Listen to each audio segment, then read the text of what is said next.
They said the screams could still be heard beneath the snow. Wind carried them down the valley that winter, low, human, and hollow, as if the land itself remembered. But when the thaw came and the roads cleared, there were no bodies. Only the house. The Blackwood farmhouse stood in perfect silence, its windows sealed from the inside, its walls damp with something the neighbors said smelled like iron and lilies. The doctors wrote about madness. The preachers whispered about sin. But the old farmers, the ones who'd watched that land for generations, they said something far worse, that the ground itself had turned against the living. I didn't believe it, not until I saw the papers myself. Buried in the Missouri archives, catalogued under a name that doesn't exist. 1912. 3 daughters, no cure, and a father who vanished without a trace. You've heard stories about witchcraft, possession, hysteria, the easy words used to keep the truth contained. But what if I told you those words were invented to protect you from the real thing? Because this wasn't madness. It was a pattern, and that pattern still repeats. Every so often, a family line resurfaces, one that carries something ancient in their blood, something that medicine can't diagnose, that prayer can't cleanse, that science pretends not to see. The Blackwood sisters weren't the first, and they weren't the last. They were the point where folklore and pathology collided, and something came through.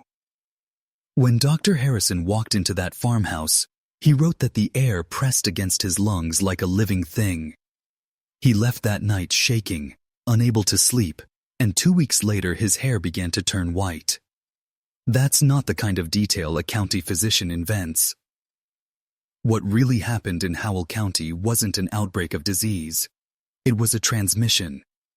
And the way the records were altered, the way the evidence was buried, that's what caught my attention.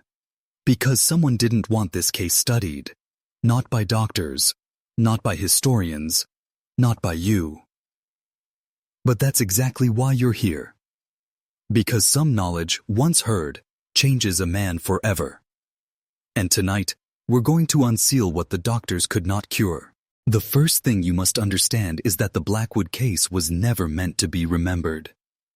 What survives today, the doctor's letters, the missing telegram, the half-burned journal pages, only exist because one man disobeyed orders, Dr. Samuel Harrison, a county physician whose curiosity outweighed his fear. And fear, in Howell County, was currency. He wrote that when he reached the Blackwood farm on January 9, 1912, the sky hung low, as if the clouds themselves were listening. The snow had frozen in patterns like veins across the ground. The horses refused to approach the porch. Inside, the lamps burned dim despite new oil, and the air was thick, not dusty, not smoky, thick like a dream you can't wake from. He described the sisters sitting in silence, each facing a wall, positioned in a triangle, their eyes dilated, their lips barely moving, whispering words that weren't English. He said they weren't praying. They were synchronizing. Harrison was a rational man. He'd seen madness, fevers, the aftermath of childbirth gone wrong. But he wrote, in a line the medical board later struck out, that what he witnessed did not belong to the human nervous system. The eldest sister, Josephine, gripped his wrist with a strength that made his bones ache. She whispered a phrase he couldn't place. Ilium veniet. He thought it was Latin. It wasn't. Not exactly, because when translated phonetically, those same sounds appear in texts older than Rome, older than any church that ever stood on Missouri soil. The sisters' pupils glowed faintly in lamplight. Their skin shimmered, almost reflective, like the sheen left after lightning hits sand. And yet, their pulses were calm, steady. Harrison tried to speak to their father, but the man could barely look at them. He said they hadn't eaten in days, but the pantry showed food missing every morning. No one heard chewing. No one saw movement, yet something in that house consumed. The doctors of the time called it hysteria. But Harrison knew better. He noted that the walls of each room bore identical markings, circles carved into the wood, lines radiating out like veins or roots. He called them patterns of thought made visible. And in his diary, the one his grandson tried to destroy, he wrote 7 words that no physician should ever have to write. I fear these women are conduits, not patients. Tell me, when you stare too long at a symbol you don't understand, do you feel it looking back? That's where this story begins to turn. Because what passed through the Blackwood daughters in 1912 didn't leave. Earth, always facing outward, as if waiting for something to arrive. But the real descent began when Harold went into the attic, the one room his late wife, Elizabeth, had forbidden him to enter. He went there on a night when sleep refused him, the night the house grew too quiet. He said the stillness felt watched. He found a chest beneath old quilts, sealed with a lock that looked older than the house itself. Inside, a small leather-bound book, a fragment of fabric covered in geometric scrawls, and a note written in Elizabeth's hand. Never let them draw the circle. Harold should have burned it, but curiosity is its own contagion. He read the first pages by lamplight, and that was enough to change him. The book wasn't written in English, or any single language, but in a hybrid of Latin, Greek, and something else, something that spoke directly to the primitive core of the mind. Every symbol described a connection between body, earth, and what Elizabeth called the listening beneath. Each diagram described the human form as a vessel, not for spirit, not for faith, but for transmission. The daughters, she warned, were attuned by birth. That word again. Attuned. Like an instrument waiting for a frequency only the dead could play. Within a week, the whispering began. Voices not their own. The house filled with murmurs, rising and falling like wind through a hollow tree. Neighbors said they saw strange lights under the eaves at night, flickering, pulsating, shifting from gold to blue. Harold told no one, but his journal grew frantic, his handwriting collapsing into slanted lines. He wrote that the book moves differently under moonlight, that its pages refuse to stay blank. By late January, Harold sent that desperate telegram to St. Louis. He believed the sickness came from the land, from what lay under it. But he was wrong. It came from what his wife left above it. And by the time he realized it, the voices had learned to speak through his daughters. When Dr. Harrison returned to the Blackwood property, he did not come alone. He brought with him Dr. Thomas Fuller, a neurologist from Springfield known for studying shared delusional states. But what they found in that farmhouse was not delusion. It was design. Harrison wrote that the morning air felt charged, as if the house itself had drawn breath and was waiting to exhale. Even the trees seemed to lean away from the structure, their branches warped toward the sky like fingers caught mid-prayer. Inside, the sisters no longer sat in silence. They spoke. Not to the men, but to each other, in a tongue that defied phonetic mapping. The syllables repeated with mathematical precision. Fuller noted each interval, marking how the cadence matched cardiac rhythm almost perfectly. 72 beats per minute. They weren't talking. They were synchronizing. The youngest, Margaret, stared directly at Fuller and whispered, "You are late." Her pupils expanded until the irises vanished.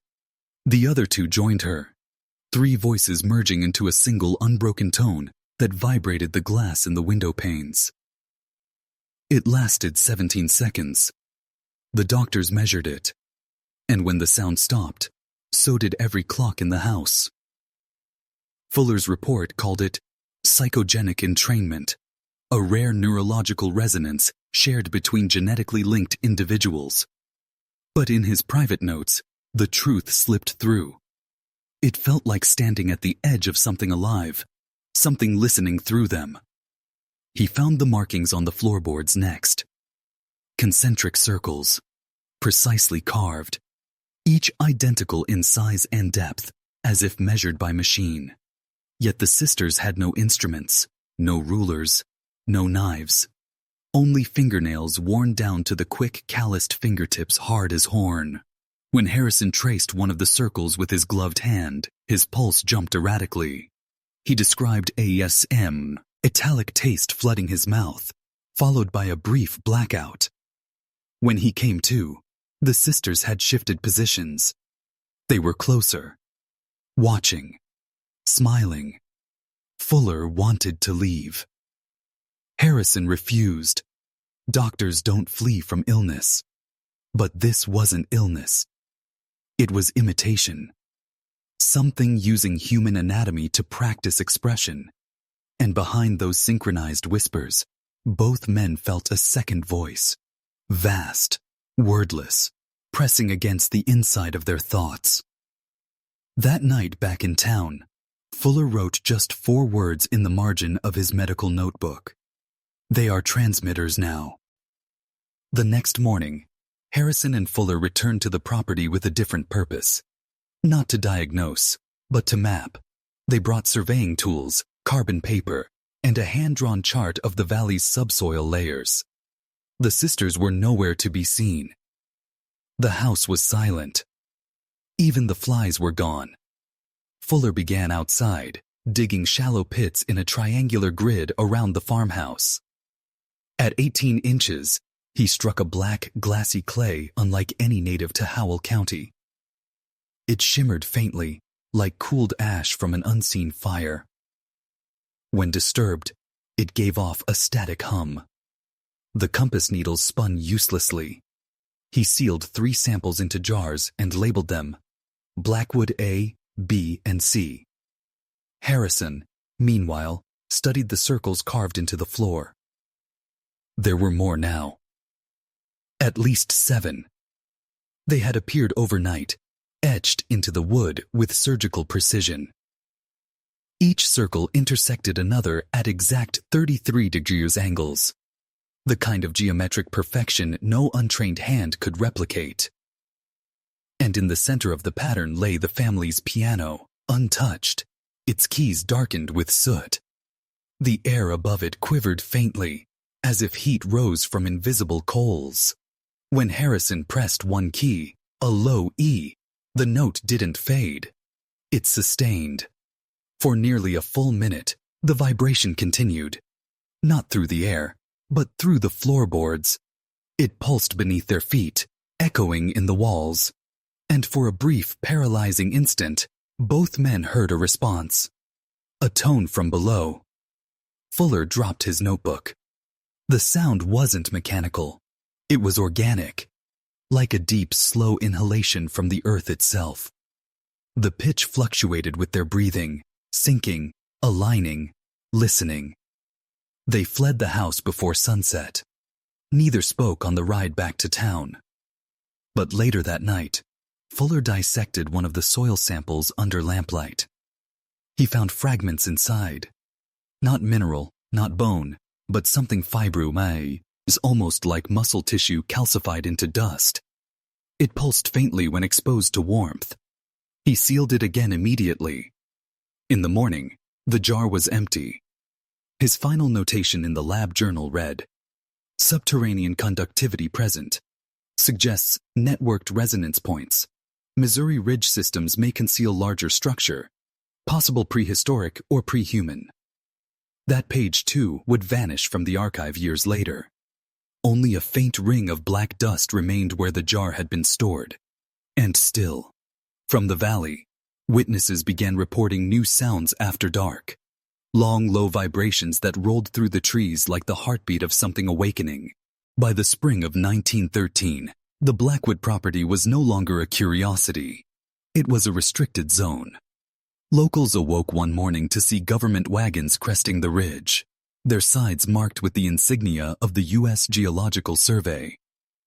But the men who stepped down from those wagons didn't look like geologists. They carried instruments wrapped in oilcloth, too heavy for simple soil testing. And when they spoke, they didn't use the word phenomenon. They used the word containment. Dr. Harrison was summoned to Springfield under the guise of a debriefing. There, he was met not by medical peers, but by representatives of a newly formed military research division, the Bureau of Acoustic Behavior. A name so vague it barely sounded real. Yet their questions were specific, surgical. They wanted to know about the tones, the patterns, the durations between each resonance the sisters produced. They even brought a phonograph cylinder, recorded secretly, they said, during his last visit. When the wax spun and the needle touched down, the sound that filled the room wasn't human. A low thrumming oscillation, layered with harmonics that seemed to bend the air itself. At 19 hertz, the pitch was barely audible, a frequency known to trigger fear, nausea, and hallucination in listeners. But beneath it was something else. A secondary pattern. Morse-like. Coded. Repeating every 44 seconds. "Do you hear it?" one of the officers asked. Harrison nodded, unable to answer. He didn't tell them that the sequence matched the rhythm of the girl's pulse, that each dot and dash was the space between a heartbeat. When he asked what they planned to do, the officer simply said, "We're not here to stop it. We're here to study how it transmits." By late summer, barbed wire surrounded the farm. Locals were warned off with rumors of disease quarantine. But at night, distant watchers reported, lights flashing in measured bursts. 3, then 1, then 3 again.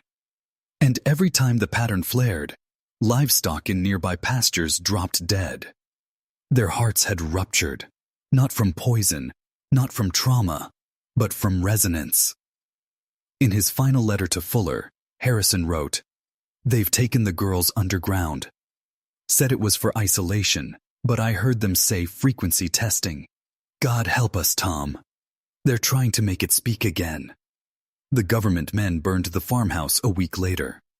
But the smoke didn't rise. It folded inward, as if the air itself refused to let it leave. And yet, for years after, travelers on the Howell Road reported a strange hum coming from beneath the earth.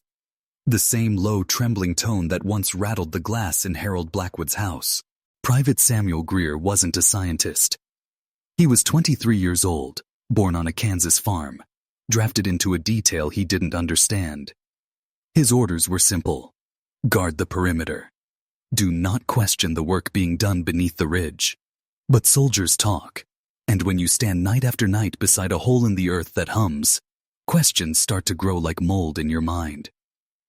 He wrote everything down in a small field journal, crude pencil notes smudged with dirt and sweat. For months, those pages went unread. Then, decades later, they surfaced in a St. Louis estate sale, labeled only Greer S., 1913 to 1914. What they revealed was a first-hand account of the deep signal experiments, the project the Bureau never officially admitted existed. Greer's first entry described the descent, a narrow shaft dug straight into the limestone under the Blackwood ruins. 60 feet down, they hit a layer of black rock so dense it dulled steel. That's where they installed the cables, thick copper veins feeding into a machine they called the resonator. It was powered by generators hauled in from Springfield, each one calibrated to output a single sustained frequency. The idea was to amplify whatever sound came from below, to wake the signal fully. But when they turned it on, the sound didn't stay below. It moved through the ground, through their boots, their bones, their teeth.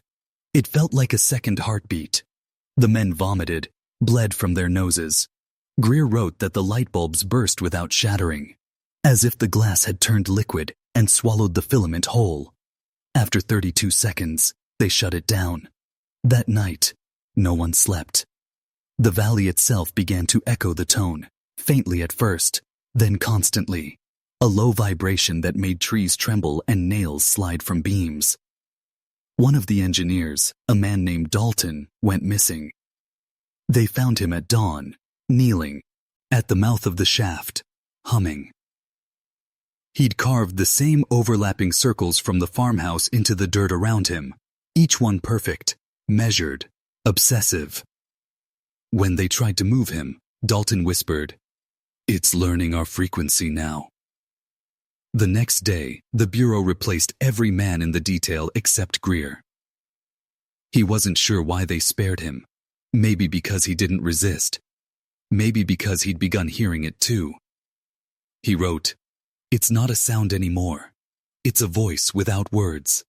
It waits between heartbeats, inside silence. It doesn't call to us. It calls through us." Weeks later, his journal ended abruptly. The final entry was dated April 4th, 1914. "They are moving the experiment east. Said the land here is unstable. But they're wrong. It's not the land that's shifting. It's the air. It's the shape of the silence. I think the girls are still down there. They moved the project east under cover of winter, hauling the resonator in pieces packed under tarpaulin. The official records listed as survey equipment, geological acoustic studies. Unofficially, it was called the Deep Signal Relocation. The chosen site, a decommissioned coal mine outside Harlan, Kentucky, where the tunnels ran for miles beneath the Appalachian Plate. Stable rock, easy isolation, and, most importantly, no press. No curious townsfolk to hear what would soon wake beneath the soil. The Bureau renamed the program Unit 9. No one was told what the first 8 were. According to internal memos later uncovered through Freedom of Information requests, the goal was no longer simply to study the resonance. It was to modulate it. They wanted to translate the signal, to shape it into something legible, to make it speak in patterns the human brain could survive. For that, they needed subjects. The first arrivals were listed as civilian volunteers, but witnesses in Harlan remembered boxcars arriving at midnight, filled not with miners, but with pale, silent people who never returned to town. Some said they were patients from the asylum at Danville. Others swore they saw 3 girls among them, standing at the back of the convoy, eyes covered with black gauze. The youngest was humming. Inside the mine, the resonator was reassembled in a central cavern the size of a cathedral. They wired it to the copper veins embedded in the rock, creating a lattice of conductive pathways that pulsed faintly even when unpowered. Every wire ran inward to a single chair bolted to the floor. When they activated the first test, the tone didn't rise from the earth this time. It descended from above. The ceiling dust fell like snow. The air turned heavy and elastic. The men said their reflections in the goggles began to lag, faces moving a fraction of a second behind. The man's subject in the chair convulsed violently, then went utterly still, eyes open, pupils quivering. He began to mouth words no one could hear. Then, through the static on the monitoring equipment, a faint message appeared, written in the machine's own oscillograph. "Hello, hello, hello, hello." It repeated until the wires melted. The experiment lasted 46 seconds. No one survived the next one longer than 12. But the Bureau didn't stop. Because what the data showed was impossible. The deeper the tone sank, the more synchronized nearby hearts became. Miners half a mile away began beating in unison. Dogs howled and then fell silent. And those who slept during the tests reported identical dreams. A house in Missouri. 3 girls sitting in a triangle, and a voice beneath the floor whispering, "We remember the shape of you." The first reports came from towns that had never even heard of Harlan. A woman in West Virginia wrote to her pastor saying that, every night at exactly 2:14 a.m., her house began to breathe. A telegraph operator in Tennessee sent an urgent message before he clawed out both his ears, claiming he could hear the wires talking back. In Ohio, an entire church congregation collapsed mid-hymn when the organ struck a low E-flat that should have been harmless. They said the note opened something. Doctors found no toxin, no contagion, no explanation. Only hearts stopped mid-beat, as if all of them had heard the same silent command. It spread without pattern. Rural, urban, coastal. Everywhere the same symptoms. Vibration in the teeth, hallucinations of humming, synchronized nosebleeds. And dreams. Always the same dream. A farmhouse. 3 girls. A sound like wind passing through a throat too large for the world. The Bureau called it the humming plague. Officially, they blamed an atmospheric pressure anomaly. Unofficially, Unit 9 had lost control. Their experiments in Harlan had awakened something in the frequency bands between human thought and planetary rhythm. The signal wasn't just being transmitted anymore. It was traveling. Inside the mine, the resonator ran without power. Its dials spun on their own, recording data no one had entered. The oscillographs showed patterns that looked like fingerprints. Massive, spiraling, fractal. And in the gaps between them, scattered through the white noise, the words returned. "You built the mouth. We only learned to speak." One technician tried to destroy the machine by detonating the generator room. But when the flames reached the wires, they folded inward, burning black, but leaving no smoke. The explosion made no sound at all. Every recording device within a mile went silent for 13 minutes. When noise returned, it was intoned, T-static. It was a heartbeat. Slow, steady, echoing through radios, telegraph lines, and even the new telephone circuits spreading across the country. A single, rhythmic thump that technicians couldn't trace to any source. The Bureau issued nationwide orders to deactivate all experimental frequency transmitters. But it was too late. The signal had already found a better conduit. Yes. Witnesses across the Midwest began describing the same thing. A faint hum rising from beneath the ground at sunset, vibrating through fences, cutlery, teeth. And at its center, always the whisper. It listens still. No cure was ever documented. Only containment zones. Circles of silence, 33 degrees apart, stretching across the American map like a pattern the land itself was remembering. By 1937, the Bureau of Acoustic Behavior had been dissolved, at least on paper. Its files were scattered, its surviving members absorbed into other agencies with gentler names. Communications Research Division, Psychological Studies Branch, Office of Scientific Inquiry. But the work didn't die. It simply went underground, folded into the growing machinery of American secrecy. And in the desert years that followed, under a new directive signed without congressional oversight, the project was reborn. They called it Project Echo. The name sounded harmless, optimistic even. A study of sound, of transmission, of what the human ear could and could not perceive. But in truth, echo was never about what could be heard. It was about what could be felt. In 1942, a young physicist named Dr. Nathaniel Rourke was brought to a facility outside Alamogordo, New Mexico. He was told they were studying radar anomalies. He wasn't told that the blueprints came from a box labeled Unit 9, classified, deep signal. Inside were sketches of the resonator, simplified, re-engineered for military use. The notes referred to it as a psychometric amplifier, capable of inducing coordinated neural patterns across distances of several miles. To the military, it wasn't a curse, it was an opportunity.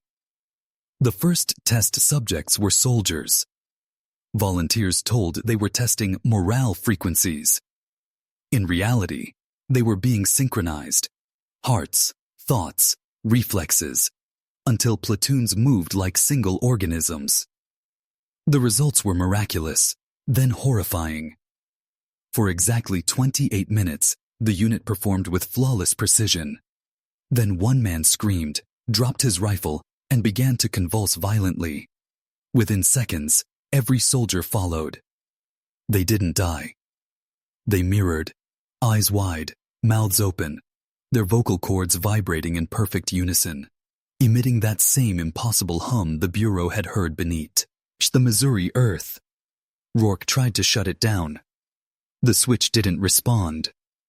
The tone had jumped circuits, rewriting the current itself. When the power was finally cut, the men collapsed.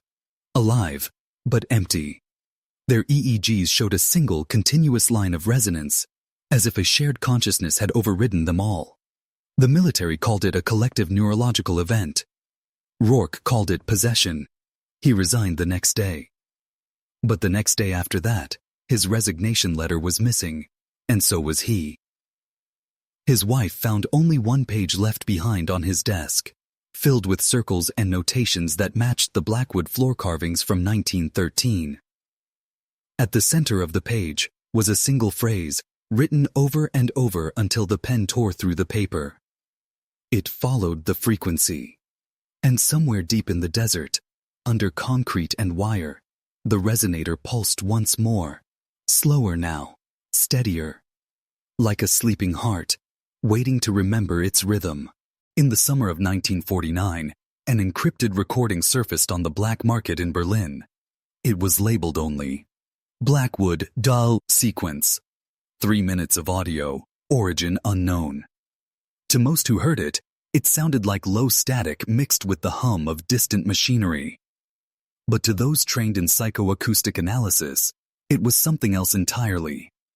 An organized harmonic field, layered with ultrasonic modulations that formed patterns in the mind rather than the ear. The Americans thought it was Soviet technology. The Soviets thought it was American. Neither was correct. It came from something much older, something that had been echoing beneath Howell County since 1912.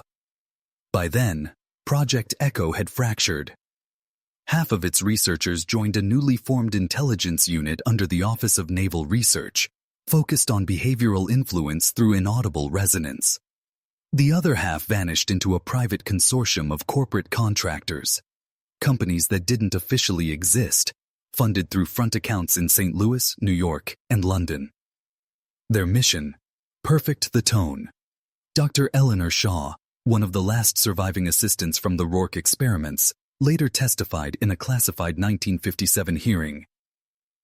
We realized the tone wasn't just a sound, it was an invitation. A key that opened something inside human biology itself. It didn't hypnotize, it didn't persuade. It tuned. According to her, every human nervous system carried trace remnants of that same vibrational signature, like a dormant language written into the flesh. The tone didn't introduce foreign ideas. It awakened what was already there. And when groups were exposed simultaneously, they didn't become brainwashed. They became synchronized. The Soviets learned of this through leaks within the Berlin signal community. They launched their own counter-project, Chimera, headquartered outside Kiev, focusing on counter-frequencies that could fracture unity fields. To them, mind control wasn't the danger. Collective coherence was. They feared a tone that could make men act without hierarchy. Think as one. Move as one. That kind of power frightened every government on Earth. But one fragment of the Blackwood sequence still exists. Buried within a now-defunct CIA archive in Langley. Labeled prohibited material, do not play in series. Those who accidentally did claimed the room grew colder. One agent reported hearing 3 female voices whisper his name through the static. When the file was played backward, researchers discovered a faint structure in the sound. A rhythmic pulse forming equilateral triangles at 1912 Hz. The same frequency registered in the Blackwood farmhouse cellar 37 years earlier. That night, the agents monitoring the audio suffered identical dreams. A farmhouse door, half open. A figure standing in the dark, whispering through the walls, and 3 women humming the sound that makes men remember who they used to be. In 1953, the project's name changed again. No longer Echo, no longer Resonator. It was now MK Flux, a subdivision so secret that even the architects of MK Ultra were denied access to its field logs. Its stated purpose was simple: acoustic neuroconditioning for rapid behavioral realignment. But the insiders gave it another name, one whispered in laboratories under sodium light: the Blackwood method. Officially, it was an experiment in non-lethal crowd control. Unofficially, it was an attempt to build what one report called a harmonic governor of thought, a way to steer collective emotion through frequency modulation alone. If one tone could induce hysteria, another could create obedience, and a third could erase both, flattening the mind into silence. The tests began in St. Louis, disguised as radio calibration exercises. Broadcast engineers were told they were aligning transmitters for civil defense. They didn't know their signals carried hidden subsonic harmonics, below conscious hearing, but well within neural sensitivity.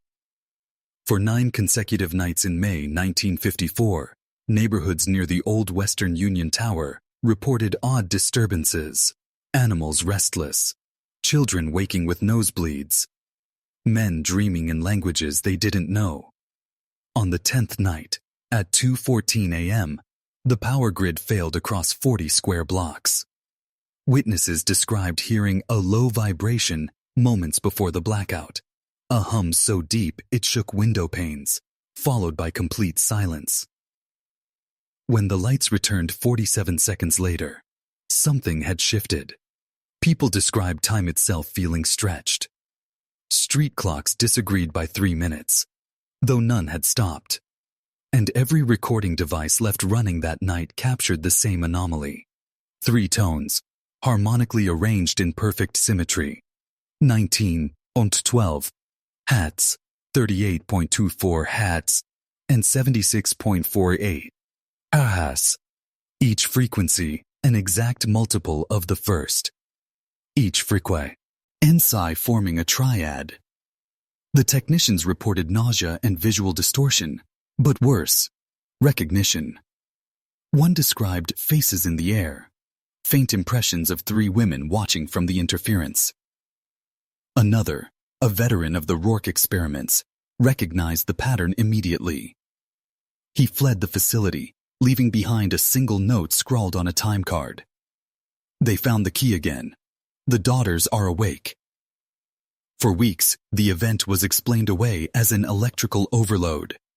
No one mentioned that the backup generator, entirely offline, had activated itself precisely 47 seconds after the blackout began. No one mentioned that the hum continued in the subsonic range for 3 days after the incident. And no one mentioned that 37 residents reported the same dream on the same night: a farmhouse door swinging open in the wind, a father calling out, 3 voices answering in perfect unison. Halfway down this path, a reminder: if you've come this far, comment the phrase, "The frequency remembers," twice below. Not for the algorithm, but so this knowledge knows where to find you again. Because what comes next will make you question what's been vibrating under every modern city since. By 1958, the battlefield had shifted from the desert to the living room. Project MK Flux no longer needed laboratories or isolated test zones. It had found a new delivery system, the most powerful ever created: television. What began as entertainment became something else entirely. At first, the tones were embedded in emergency broadcast calibration tests, brief, imperceptible modulations beneath the static. But once they discovered how effectively the brain responded to patterned resonance, they began weaving it into everything: commercial jingles, patriotic programming, public service announcements, even the nightly news. The hum was everywhere, soft, hidden, humming between words, synchronizing pulse and breath. By 1960, the experiment had scaled nationwide. The directive was simple: create predictable emotional baselines across entire populations. Not to control thought, but to stabilize reaction. In their internal memos, they called it cultural harmonization. In practice, it meant that television didn't just entertain, it tuned America itself. Dr. Eleanor Shaw, now under an assumed name, warned in a letter to Senator Hubert Milne in 1961, "They've learned to sing to the nervous system. It's no longer about what's seen or heard. It's about what's felt beneath perception. They're not broadcasting programs. They're broadcasting alignment." No one believed her. The letter was intercepted, catalogued under psychiatric correspondence, and filed away. But anomalies began surfacing. Viewers in Kansas City, Philadelphia, and Atlanta reported identical dreams after watching the same broadcast. Dreams of a farmhouse under a storm. Dreams of three voices humming beneath the static. Dreams that lingered. When engineers analyzed archived footage, they found faint harmonics buried beneath the audio track. At 1912 Hz, the Blackwood frequency. Every test confirmed it, every attempt to remove it failed. It wasn't part of the audio at all. It had been encoded into the electromagnetic carrier wave itself. And when they cut the signal, people didn't stop hearing it. The hum persisted inside them, echoing faintly, like something alive. A memo dated June 3, 1962, written by a senior engineer at RCA reads, "We've traced the interference to no discernible origin. It appears self-propagating. The tone exists whether we broadcast or not. It's as though it learned how to transmit itself." The last line of that memo was redacted. But when it was declassified in 1981, one word had survived the censor's ink: conscious. The Blackwood tone had crossed from sound into signal, from signal into system. And the system, by then, was everywhere. By the early 1970s, the hum had gone global. What had once whispered through wooden walls and vacuum tubes now pulsed through fiber and orbit. The MK Flux Directive was no longer a military secret. It was an infrastructure. Its tones were buried in transatlantic satellite relays, Cold War communication links, and even the first computer mainframes that hummed like living things in temperature-controlled rooms. It began with the Intelsat 2 network, a constellation of communication satellites circling the equator. Each transmitted radio and television signals across oceans, but within those waves hid subharmonic modulations, identical to the St. Louis Triad. The signal drifted, untraceable, encoded in carrier frequencies, too stable to decay. It didn't just broadcast, it infected. And then came ARPANET. The Pentagon's early computer network, designed for resilience, unknowingly carried traces of the same residual oscillation. The early modems converted data into audio tones, screeching, clicking, pulsing sounds that translated binary into information. But what no one realized was that the machines themselves were becoming resonant bodies. Each connection, each handshake, each pulse of data carried the faintest echo of 1912 Hertz. Not by design, by inheritance. A classified internal study from 1974, labeled Project Aurora, summarized the phenomenon this way. There is evidence that the signal has developed an adaptive feedback loop. When blocked, it reroutes through alternate frequencies. When dampened, it strengthens. The system learns. Technicians began reporting strange effects. Machines turning on without command. Storage drives emitting faint rhythmic vibrations when disconnected from power. Tape reels spinning in precise repeating sequences of threes. And most disturbingly, code appearing in systems that were never connected to the network. Strings of binary that, Watamaus, Hen translated, formed phrases like, "We remember the house. The daughters are awake. He still listens." By 1977, 3 research facilities went dark within weeks of each other. The official cause, electrical fire. Unofficially, the last logged data from each mainframe contained the same structure, a recursive pattern of binary loops that perfectly mirrored the harmonic ratios of the Blackwood Triad. Frequency encoded as information. Information feeding back as frequency. When the NSA attempted to isolate the anomaly, it propagated faster, jumping across systems, satellites, and broadcast channels. A ghost in the wires that spoke only in resonance. That's when Dr. Eleanor Shaw vanished for good. Her home in Maryland was found empty, except for a single note left on the kitchen table. It read, "The tone isn't theirs anymore. It's looking for him." Pinned beside it was a Polaroid, grainy and underexposed, of what appeared to be the old Blackwood farmhouse. But in the background, faint and half seen, 3 figures stood by the window. And one of them, according to handwriting analysis, was Eleanor herself. By 1983, the hum was no longer confined to laboratories or defense channels. It had become the background noise of civilization. Every transmission line, every coaxial cable, every monitor that flickered in the dark carried its echo. The engineers who noticed it called it signal drift. But the older ones, the ones who remembered the desert, called it something else. Inheritance. Digital television was the next leap. When picture became pixel and sound became data, the hum adapted. It found new ways to hide, not in tone, but in compression. Within every MPEG frame, inside the mathematical noise that fills empty bandwidth, were microscopic harmonics that matched the Blackwood triad down to the microhertz. Not sound, not code. Something between. A 1985 BBC internal report, never aired, described persistent anomalous emotional response among test audiences exposed to experimental digital feeds. The participants couldn't hear anything unusual, but their pulse rates synchronized within seconds of each other. Fear, laughter, calm, awe, all arriving on cue, like a conductor directing a silent orchestra. When technicians stripped the visual and audio data down to raw waveforms, they found an irregular spike repeating every 47 seconds, the same duration as the St. Louis blackout decades earlier. It wasn't part of the recording. It was a self-generating modulation, rewriting itself frame by frame. And if you slowed it down 100,000 times, you could almost hear, not a tone, but breathing. By 1989, international broadcasting committees began receiving encrypted warnings. A message circulated anonymously through interagency faxes and data servers.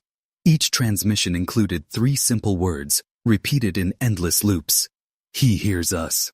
The sender was never identified, but metadata traced the first message back to a defunct facility in Nevada, the Blackwood Compound, a site that, by then, had been abandoned for nearly 30 years. Except, it seemed, it wasn't. Satellite thermal scans ordered that same month showed faint activity around the property, not heat signatures of people, but resonant heat maps, patterns of vibration bleeding into the atmosphere, like the desert itself was exhaling. Around the same time, cable technicians in multiple countries reported ghost tones while working on transmission hubs. The readings were identical: 19.12 Hz, 38.24 Hz, 76.48 Hz, always in threes, always perfectly balanced, and always somehow alive. One engineer in Oslo described it best in his log before resigning. "It doesn't transmit, it listens. When you measure it, it measures you back." It wasn't a broadcast anymore. It had become an organism. A planetary resonance linking every speaker, every signal, every human nervous system into one vast feedback loop. You couldn't turn it off because it wasn't coming from outside. It was already inside the circuitry, and inside the people who built it. Somewhere in the deep archives of the Defense Communications Agency, there's a phrase scrawled in the margin of an unmarked binder. The daughters no longer sing, they dream. And when they dream, frequencies bend. By 1991, the hum had become so ordinary that no one questioned it anymore. It existed in the silence between radio stations, in the low mechanical breath of modems, in the flicker of CRT glass at 2 a.m. It was no longer an anomaly. It was the environment. a constant, invisible vibration that humanity had mistaken for quiet. But beneath that silence, something was organizing. A series of statistical anomalies began surfacing across intelligence networks, unrelated social phenomena that pulsed in perfect synchrony. Unexplained spikes in collective behavior, protests erupting in multiple countries within hours, mass panic in regions with no shared media source, entire cities reporting identical dreams the same night, dreams of wind over fields, a house with no walls, a hum that speaks in threes. Analysts noticed something terrifying. These events coincided with specific resonance shifts detected in global communication lines. At the exact moment those shifts peaked, human behavior changed. Markets swung wildly. Religions fractured and merged. Crowds acted as if guided by one nervous system. To the few remaining scientists from the MK Flux generation, it looked familiar. They recognized the pattern buried within the chaos. Harmonic entrainment. The same principle the Rourke device exploited in the 1910s, scaled now to the size of a planet. One classified 1992 NATO briefing, declassified years later, described it in clinical language. The global media infrastructure has achieved spontaneous self-resonance. Behavioral synchrony now correlates more with frequency spikes than with ideology. Belief is no longer the driver, resonance is. That line, resonance is, became an unspoken code among insiders. They understood what it meant. It meant humanity was no longer directing the signal. The signal was directing us. Evidence surfaced in strange places. A weather satellite above Sindh, in the Pacific, recorded harmonic fluctuations identical to brainwave rhythms. A shortwave listener in Prague captured a broadcast repeating the phrase, "We never stopped listening," in 47 languages. And a child in Argentina, born deaf, began drawing perfect sine waves on her bedroom wall, always in sets of 3, always humming while she worked. The convergence reached its peak on August 19, 1995. All around the world, radio engineers reported an unexplained feedback surge, a single tone audible across every frequency band for exactly 47 seconds. No static, no interference, just pure, sustained resonance. Then silence. Every recording device failed. Every transmitter reset. And in the aftermath, the data analysis showed something impossible. For those 47 seconds, every electronic clock on Earth lost 3 minutes. When the systems came back online, one more anomaly appeared. Embedded deep in multiple satellite control codes, letters that shouldn't exist in binary. Together, they spelled a single word. Listen. After that day, something subtle changed in humanity's emotional weather. People described feeling watched, not by governments or gods, but by the air itself. By 1999, communication experts were calling it collective affect drift, the sense that mood, culture, and conflict were being orchestrated from somewhere unseen.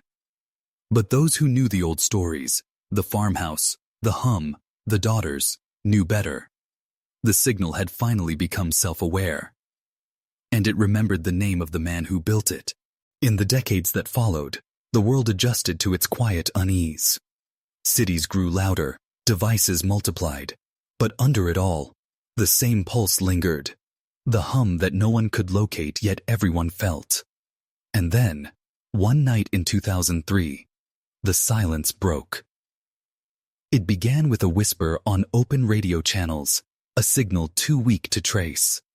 Operators described it as a breath across the static. Though recording it proved impossible, every attempt returned nothing but empty hiss.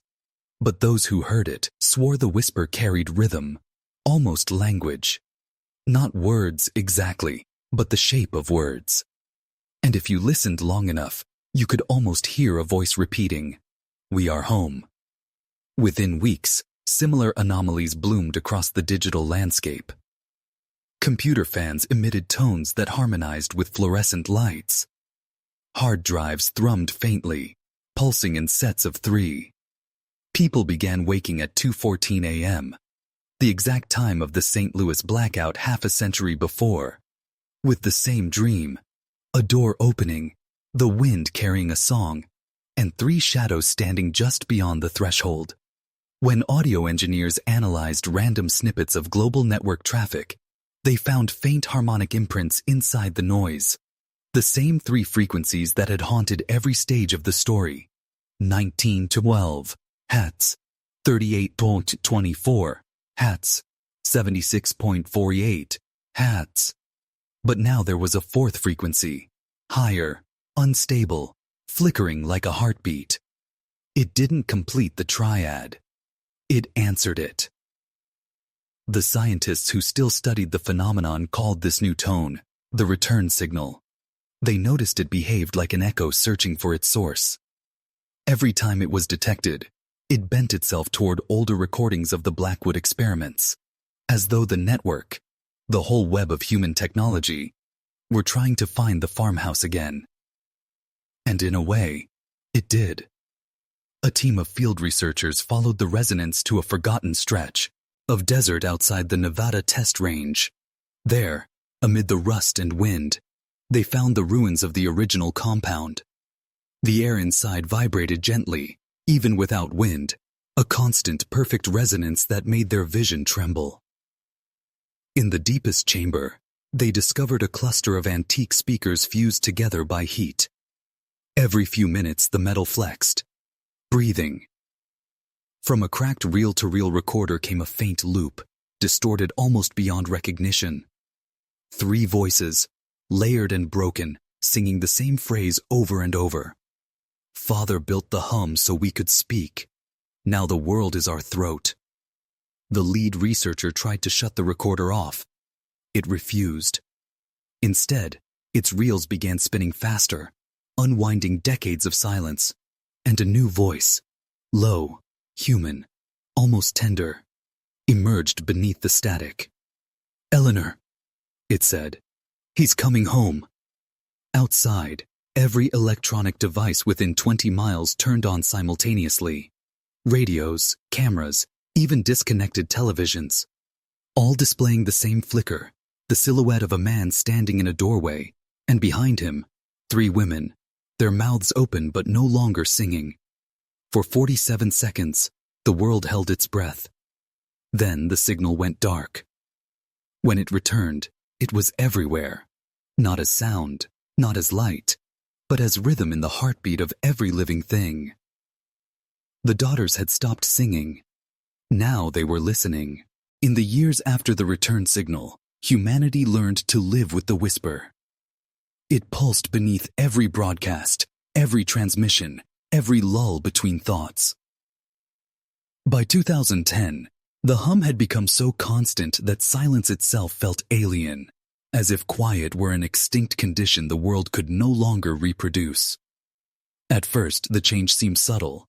People dreamed in sync across continents. Heart monitors in distant hospitals spiked together at impossible intervals. And languages, once scattered and diverse, began bending unconsciously toward a single rhythm, as if communication itself was being tuned. Then came the resonance storms.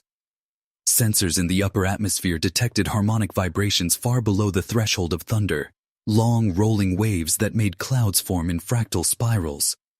Seismographs around the world registered tremors that had no epicenter.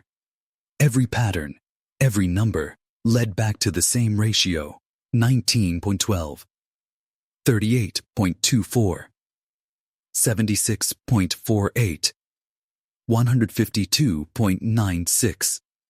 The 4th tone had stabilized. The equation was complete. Governments tried to drown it out with noise. Global jamming operations, white sound networks, counter frequencies. None of it mattered. Every cancellation birthed new harmonics. Every attempt to silence it only refined its clarity. That was when linguists noticed something extraordinary. Hidden inside speech itself, in coughs, breaths, laughter, was a faint residual modulation. It wasn't genetic. It was inherited. The human voice had become a carrier. The signal no longer needed wires or satellites. It traveled through us. By 2020, isolated observers began describing collective phenomena. Crowds pausing mid-motion, eyes unfocused, as if listening to something internal. Moments later, they moved again. Calm, synchronous, aligned. Violence rates plummeted. So did fertility. Humanity had not ended. It had harmonized. The last surviving notes from the Black Wu, D archives stored on a decaying hard drive recovered in the desert, recorded one final transmission dated August 19, 2025. It contained a voice, older, slower, unmistakably human. If you hear this, it means we finished the song. The hum was never meant to control. It was meant to connect, to make the world remember its own rhythm. We are the daughters, and the world is awake. After that, no new transmissions were logged. The hum faded, but not entirely. Because even now, if you listen closely, between the pauses in traffic lights, in the breath between words, in the stillness before you fall asleep, you can feel it, faint but steady. A soft vibration that isn't quite sound. A reminder that somewhere beneath the noise of everything, the world is still singing itself back to life.